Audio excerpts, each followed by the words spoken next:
Gising na kayo. Tanghali na. Ang kapitbahay nyo, kung saan na nakarating kayo, wala pa. Yan pa din. Oh. Tapos paggising ganyan. Oh, bakit pikit yung mata mo? May sipong ka ba? Mayroon daw.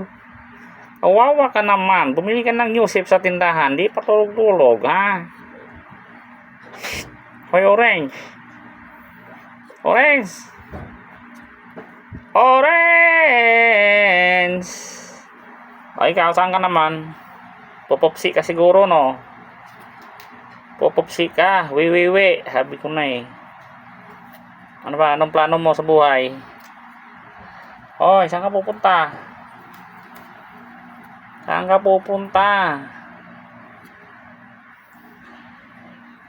Yung nanay nyo naghahanap ng makain. Sabi nila, pag may pusa ka sa bahay, swerte. Mamamanghi ka nga lang.